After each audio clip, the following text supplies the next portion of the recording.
Assalamualaikum, waalaikumsalam. Ustadz, apakah adab menghormati para guru dan ustadz adalah suatu kewajiban talibul ilm? Iya, jawabannya iya. Nanti kita akan pelajari secara khusus bagaimana para ulama memuliakan guru-guru mereka. Bahkan Imam Nawawi rahimahullah mengatakan, jika guru Anda dizolimi, Anda harus bela guru Anda.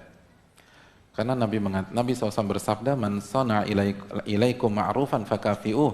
Barang siapa yang memberikan kebaikan kepada Anda, balas kebaikan tersebut.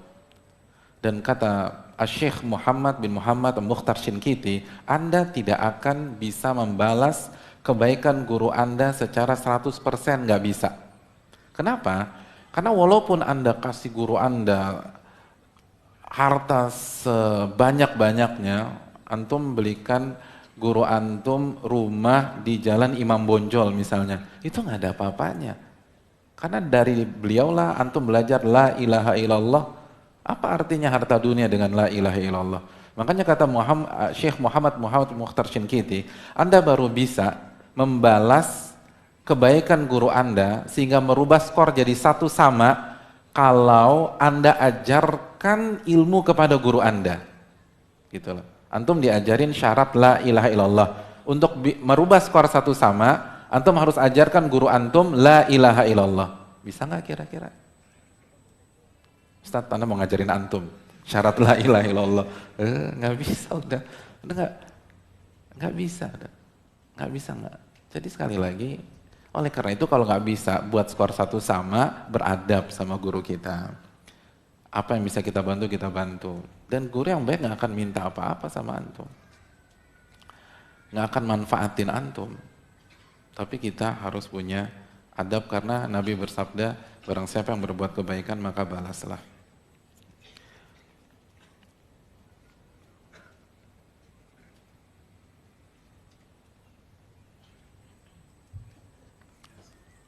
Assalamualaikum Ustaz, waalaikumsalam. Mengapa makna mereka pada perkataan ulama salaf satunya merujuk pada murid Abdullah bin Mas'ud? Pertanyaan sesuai dengan materi yang lalu, minggu yang lalu. Tolong dijawab Ustaz. Iya, saya tolongin. Saya jawab. Jazakallahu khairan. Iya, karena sekali lagi Ibrahim An-Nakha'i ada muridnya siapa? Alqamah. Dan Alqamah muridnya Ibnu Mas'ud. Jadi Ibrahim An-Nakha'i adalah murid dari muridnya Abdullah bin Mas'ud. Maka kalau Ibrahim An-Nakha'i mengatakan mereka, maksudnya adalah murid-murid Abdullah bin Mas'ud atau sahabat-sahabat Abdullah bin Mas'ud. Itu yang pertama. Adapun kalau selain Ibrahim An-Nakha'i mengatakan mereka, itu maksudnya orang yang dia temui. Bisa jadi tabi'in, bisa jadi sahabat. Itu yang kedua. Yang ketiga, ini antum harus tahu istilah. Karena salah satu masalah di dunia ilmu pada hari ini adalah ketika kita tidak tahu istilah yang digunakan oleh penulis atau orang yang berstatement dan statementnya kita baca. Itu jadi masalah. Itu jadi masalah. Dan setiap buku, setiap ulama itu biasanya punya istilah masing-masing. Punya istilah masing-masing. Dan banyak kesalahan karena kita tidak paham istilah. Jadi makanya kan ada ilmu mustalah hadis, memahami istilah-istilah dalam ilmu hadis. Ada buku yang menulis tentang mustalah dalam mazhab Syafi'i, mustalah dalam mazhab Abu Hanifah, mustalah dalam mazhab Hanbali. Jadi banyak mustalah. Contoh istilah takhrij. Istilah takhrij dalam ilmu hadis dengan ilmu fikih aja beda. Jadi itu yang mungkin perlu kita camkan. Atau takhrij dalam ilmu hadis atau ilmu fikih atau ilmu usul fikih itu beda. Jadi ketika antum bicara ini takhrijnya begini, antum harus tahu orang ini ngomong konteks dalam ilmu hadis atau dalam ilmu fikih atau usul fikih.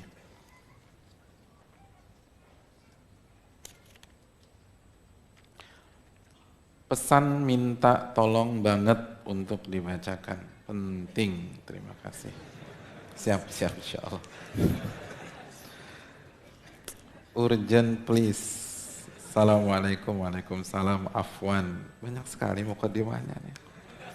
Ustaz, saya mau tanya, saya sudah khitbah tetapi persoalan saya adalah ternyata ia adalah mantan narapidana 3 kali. Dan dulu ia adalah bandar narkoba. Orang tua saya tidak setuju after khitbah. Ia juga pandai berbohong. Saya sudah istikharah, tetapi Allah semakin menunjukkan yang tidak baik tentang ia. Sudah DP gedung, catering, baju, dan lain-lain. Ustadz, saya harus bagaimana? Bagaimanakah saya ke depan jika harus dipaksakan? Terima kasih. Waalaikumsalam. Ya, terima kasih banyak ya, jazakallahu khairan. Yang pertama, khitbah dalam ilmu fikih itu bermakna janji. Janji, bukan akad. Bukan akad. Dan selama belum mengucapkan ijab dan qabul, semua masih bisa terjadi. Bahkan antum harus memanfaatkan momen-momen sebelum ijab dan qabul untuk selalu mengamati calon antum. Jadi kalau ada masalah, di satu sisi antum harus syukuri. Karena dengan adanya masalah sebelum ijab qabul, itu kita bisa baca karakter asli pak calon kita. Yang jadi repot kalau nggak ada masalah sama sekali. Jadi kita nggak bisa baca, ini orang tipikalnya gimana. Orang baru kelihatan temperamen atau tenang ketika ada masalah. Orang akan terlihat jujur atau bohong kalau ada masalah. Orang akan terlihat bertanggung jawab atau pengecut kalau ada masalah. Jadi masalah pada saat proses sebelum akad itu positif teman-teman sekalian. Jadi antum harus bersyukur justru, bukan stres, bukan galau.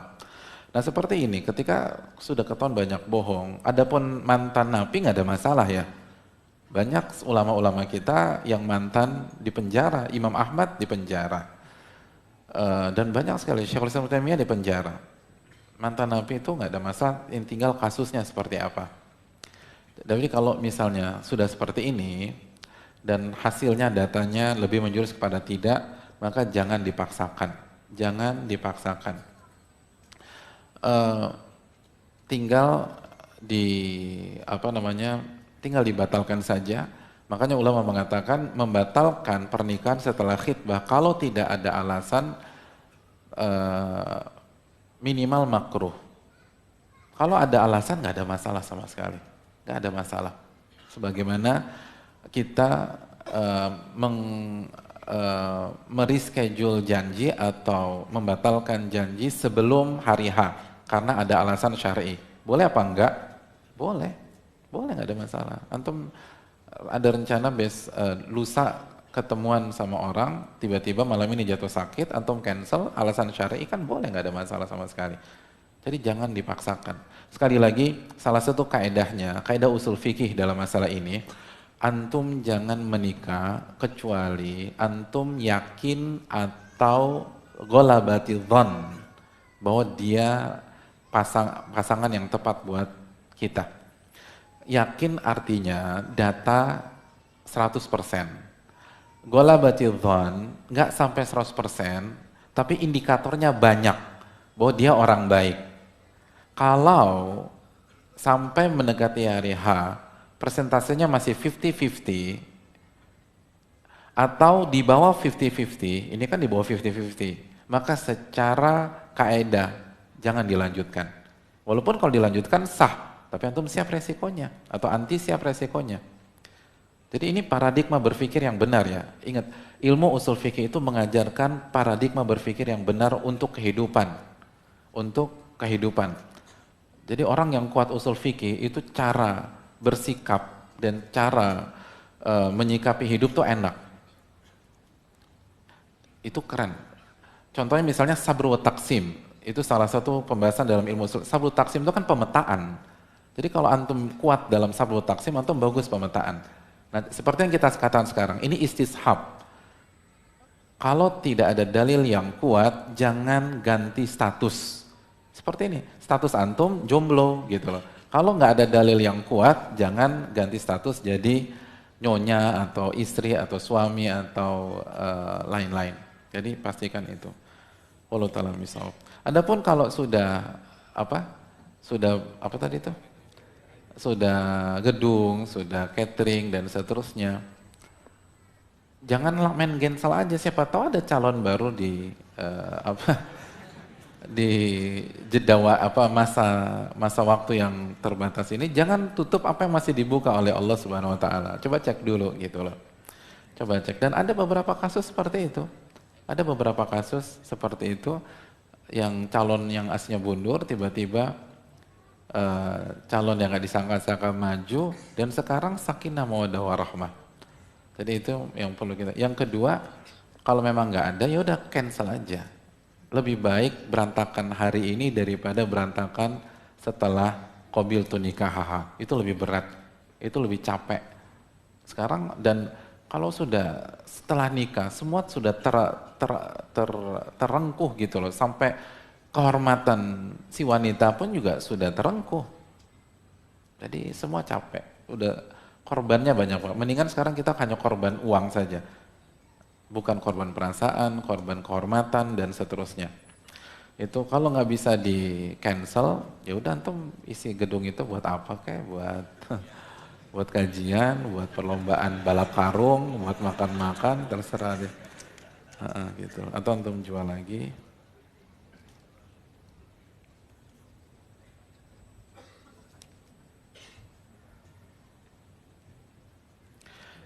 Assalamualaikum warahmatullahi wabarakatuh. Waalaikumsalam warahmatullahi wabarakatuh. Jika para ulama terdahulu belajar adab dari ahli ilmu dengan cara berguru langsung, bagaimana caranya kita sekarang untuk belajar adab dari ahli ilmu dengan berbagai keterbatasan yang ada sekarang? Jazakallahu khairan. Iya, terima kasih jazakallahu. Memang banyak kondisi yang sudah berubah ya dibanding zaman dulu, tetapi intinya seperti nasihat dari Luqman kepada anaknya. Gimana effort kita dalam mengejar?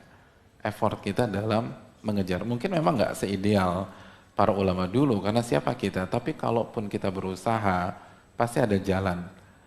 Kenapa Abu Bakar yang dipilih oleh Nabi SAW untuk mendampingi beliau, dan pada akhirnya beliau paling nyaman, paling comfortable sama Abu Bakar As-Siddiq? Karena dari seluruh para sahabat, effort Abu Bakar yang paling semangat dengan Nabi. Makanya kan Nabi SAW mengatakan, tidak ada seorang pun yang hartanya paling bermanfaat bagi diriku kecuali harta Abu Bakar. Harta Abu Bakar. Jadi effort Abu Bakar yang paling luar biasa di antara para sahabat Nabi SAW. Makanya yang dipilih adalah Abu Bakar. Ini yang perlu kita camkan, hadirin yang dirahmati.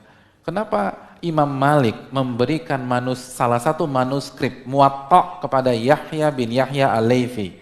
Karena Yahya bin Yahya Al-Laythi effortnya lebih besar daripada mayoritas muridnya Imam Malik. Yahya bin Yahya Al-Laythi itu dari Spanyol, jalan ke Madinah. Jadi ini semua tergantung effort teman-teman sekalian. Dan Pak Sunatullah akan membuktikan bahwa pasti yang bertahan nggak banyak.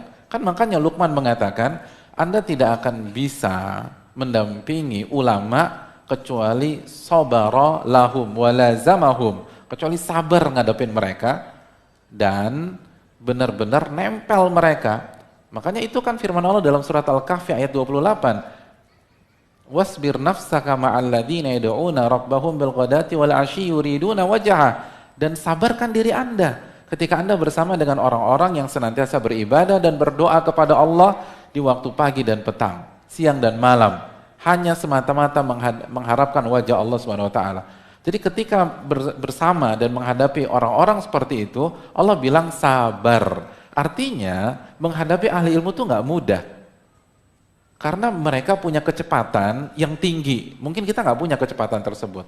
Mereka punya waktu yang sempit buat kita, sedangkan kita susah nyesuaiinnya. Butuh kesabaran. Jadi nanti saingannya banyak, sunatullah enggak. Karena nggak semua orang bisa seperti itu. Nggak semua orang bisa ngejar. Itu yang perlu kita camkan bersama-sama. Yang penting effort hadirin. Usaha, ijtihad. Cukup ya saya rasa atau ada lagi nggak? Apa? Pisah. Apa sih? Apa? Ada apa?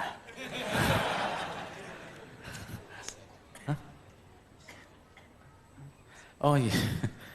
Oh ya, satu lagi saya ingin menyampaikan yang pekan lalu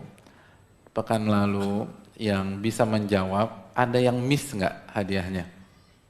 Karena saya khawatir ada yang miss ketika dicek kemarin tuh khawatir, bukan pasti, tapi khawatir ada yang miss.